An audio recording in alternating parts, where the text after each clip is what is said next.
Assalamualaikum dan salam Sarawakku sayang, bersama saya Mariam Zanaria Ibrahim. Fokus berita malam. Pengiktirafan Malaysia Book of Records dengan menyediakan mangkuk terbanyak Hakka Lecha bukan sahaja melangkah sejarah, malah melambangkan perpaduan budaya keluarga Hakka serta mempromosikan keharmonian dalam masyarakat majmuk di negeri ini. Menurut Timbalan Premier Sarawak, Datuk Seri Profesor Dr. Sim Koo Hien, ini merupakan semangat perpaduan yang hebat dalam menyediakan 1,560 mangkuk Lecha bersama-sama. It also symbolizes in Sarawak, right, this rich and not only just restricted to Hakka, but it's enjoyed by all the different dialects and clans of Chinese clans in Sarawak, but also in all the races. As I was in Senior 1 on the 15th day of Chinese New Year, YB Milo and me, we also doing the Sang Richa and being a Bidayu and all those things that everybody enjoy. Beliau berkata demikian ketika ditemui media selepas program khas mencipta Malaysia Book of Record di Kuching pada Sabtu. Jelasnya lagi, dengan mencipta rekod itu, ia bukan sahaja perayaan makanan bangsa Hakka tetapi untuk semua kaum. It's not just a celebration of Hakka food, yeah, but it's a celebration of all races. Number two, this is not just a record because it shows that everyone coming together to make it happen. Number three, all the proceeds of this is selling for charity, and this is commendable because at the end of the day, we want everybody to have as Sarawak nation building country 2030. We don't want just we are prosperous and no one had a compassion. No one wants, everybody have money already. No one care about you. We want to be prosperous, but with compassion. And that charity is basically the sharing of that compassion, and that is also part of what we call inclusivity. Tambahnya, dengan tujuan amal seperti ini, ia dapat mengajar masyarakat lebih memahami dan bersifat empati terhadap mereka yang kurang bernasib baik.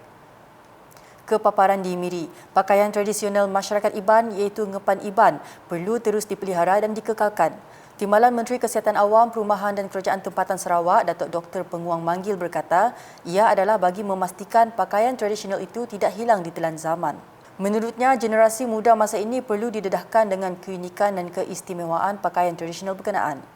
Pakaian kita tahu ada kelala, orang bangsa bukai, lebih lagi anak kita kebiak, orang kedua di negeri leban. Aku tidak nganu siapa-siapa. I don't blame anybody because of the circumstances. Tang kita, we must play our role to sustain, perpetuate anggapan di bar kita. Bungai kita tu tadi hilang, nyau ditelan zaman. Beliau berkata demikian dalam simposium Ngepan Iban peringkat negeri Sarawak di Miri pada Jumaat. Datuk Dr. Penguang yang juga pengerusi jawatankuasa simposium menambah, simposium yang diadakan itu menjadi platform untuk melakukan perbincangan bagi memajukan serta mempertahankan pusaka asal kaum Iban dan mengembangkannya ke peringkat yang lebih tinggi. Ahli Dewan Undangan Negeri Adun Marudi itu juga berkata, simposium berkenaan juga bertujuan bagi mempamerkan ngepan Iban yang merupakan simbol warisan kaum Iban supaya ianya dapat dikenali serta dipelajari oleh generasi baru dan kaum-kaum lain di Sarawak. Katanya ia juga bagi mempamerkan keindahan kostum kontemporari yang direka berinspirasikan ngepan Iban, seterusnya mengangkat konsep reka bentuk itu untuk menjadi fashion pada masa kini. Di Bintulu Adun Tanjung Batu, Johnny Pang Leong Ming menyeru para pelajar menunjukkan sikap positif kerana ia merupakan pemangkin kepada kecemerlangan dalam pendidikan. Katanya sikap seumpama itu akan mempengaruhi kecenderungan seseorang pelajar bertindak untuk mendapatkan sesuatu yang dihasratkan. Dengan sikap positif, kita dapat membantu diri kita berjaya.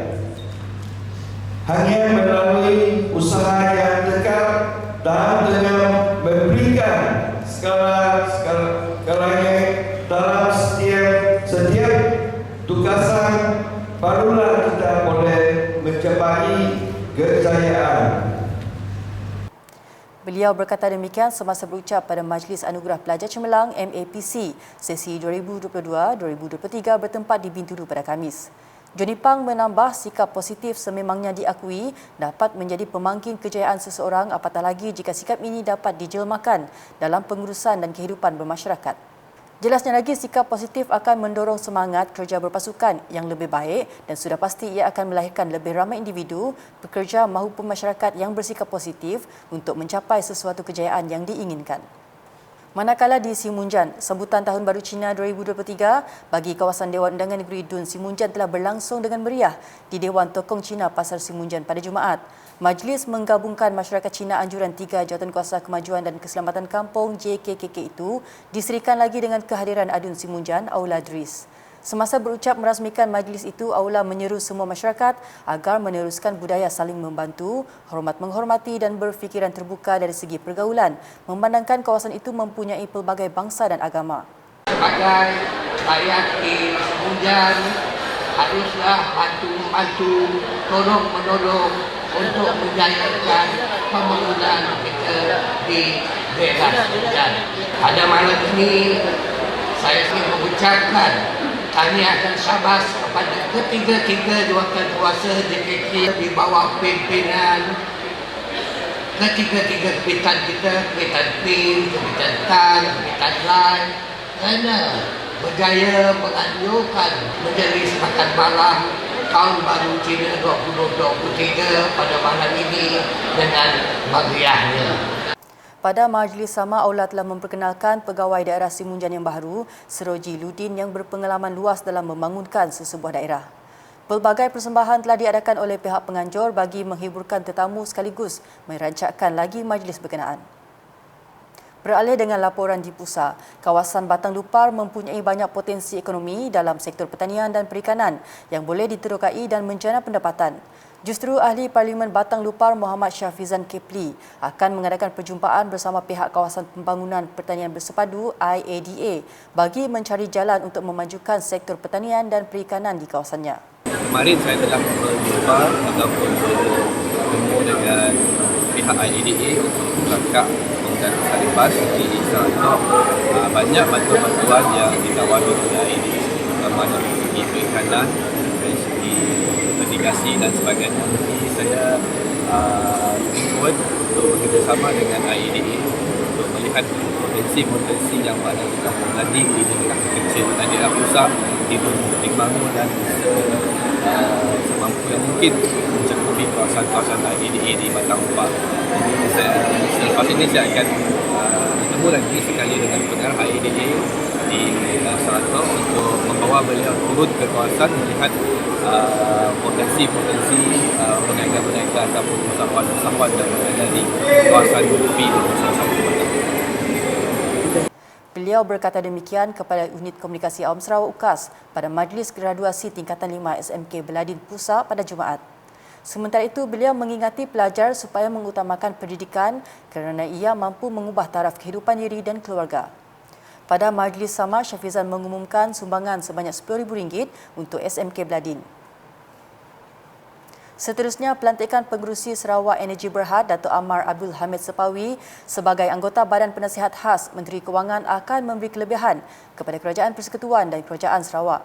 Pengerusi Persekutuan Perniagaan Sarawak SBF Datuk Seri Abang Abdul Karim Tun Datuk Abang Openg berkata, kepakaran dan pengalaman Datuk Amar Abdul Hamid serta anggota lain Badan Penasihat berkenaan akan mendatangkan manfaat kepada kedua-dua pihak.